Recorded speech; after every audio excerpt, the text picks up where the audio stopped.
Having difficult conversations is not something that they teach you in school or basically in life. I grew up in a house where we didn't learn how to have any difficult conversations. We learned how to hold grudges and then cut people out of our lives forever, but that's like a whole nother story for my therapist. Don't call me.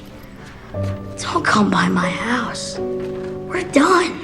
But what I found over the years is learning how to have seemingly difficult conversations not only solves issues, but it helps you to get to a better place with individuals. It helps you to grow rather than to shrink. And today we're going to talk about a handful of reasons why you should do this and just how to do it. Let's go. So when I'm framing this around students, although this works as well with colleagues, when I'm talking about students, one of the reasons why I let kids know that I'm willing to have a difficult conversation, that I am actually eager to have a conversation, is because the way I frame it for my students is I care about you too much to tell you what you want to hear. I'm doing a disservice to you if I don't hold you accountable, if I don't push you, if I don't say, wait, that was out of pocket. We need to talk about what you just said. I want you to know that you can trust in me to tell you what I think you need to hear sometimes. Because look, my second point here is that I really believe that criticism is an investment. I don't waste my time criticizing people that I'm not trying to invest in. But whether it's a young teacher that I'm working with, whether it's a student that I'm working with,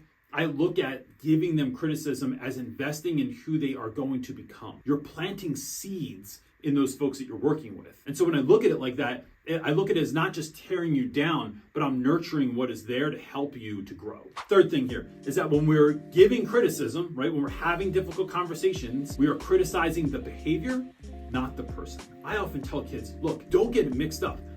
I think you are wonderful, but the way you handled that situation, the thing you said to that person, the thing I just witnessed you do is completely unacceptable, but you are awesome. And to be honest, that's like why we're even having this conversation, because I think you're awesome.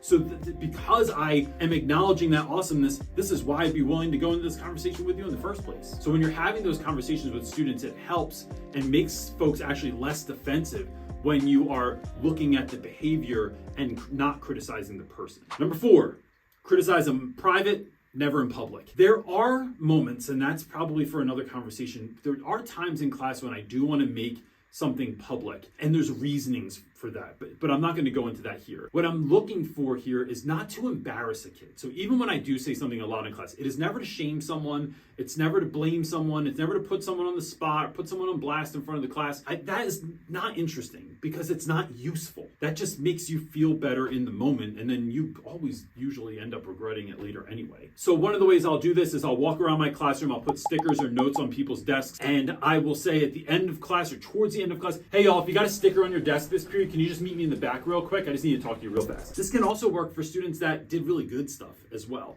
So a lot of students don't like public acknowledgement either. And so one of the ways around that is to put stickers on desks, call kids at the back of the room, and then talk to them in a small group or as an individual. But then in that moment, now I can have this real conversation with students, and I don't have to make it in front of the whole class, which is going to save your dignity, show you a level of respect, and also help you to really listen to what's going on. Number 5 is to criticize consistently. I can't have students think that I'm telling them to tuck in their shirt or tie their tie or put their heading on their work, to stop talking when I'm talking, whatever that thing is that they're doing.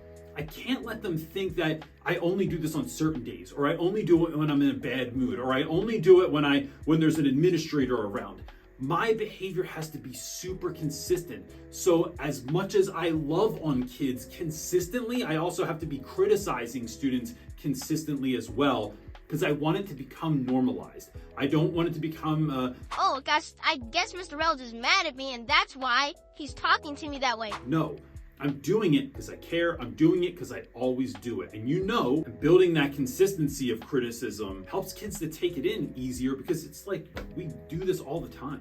Before I jump into this last one, I want to say, if your school needs someone to lead professional development or workshops and you like what you're seeing here, go ahead and hit the link in the description below. It gives you all the information from an email template to send to your administration, a speaking brochure with all of my topics and stuff like that on there, and a clip of me speaking to send your administrator as well. And if you have any questions, you can hit me up right directly at realrapwithreynolds@gmail.com. And so for my last tip, it is this idea that there are love languages. Different people have different love languages. Well, I would argue that there are different tough love languages as well. So if you can't love everyone in the same way, you also cannot criticize everyone in the same way. Some students, and I have other videos about this, I'll link them here and below. Some students, they can get yelled at in class. You can raise your voice with certain students in class and it actually benefits them. The neuroscience shows that kids, especially with ADHD, often benefit from you talking louder, right? So I'm not getting emotional about it and screaming at you, but I'm talking louder because you're not listening again. Other students, if you yell at them, you have lost it. You will never have a relationship with that student, or it's going to be really hard to pull back from them. Some kids just need a note on the desk. Other kids need a side conversation. Some students just need to be looked at right in their eyes and told, can you stop?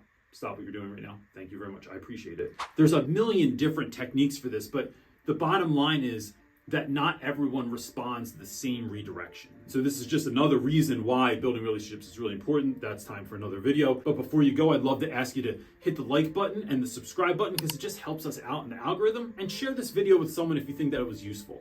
That's it for this time, gang. Peace.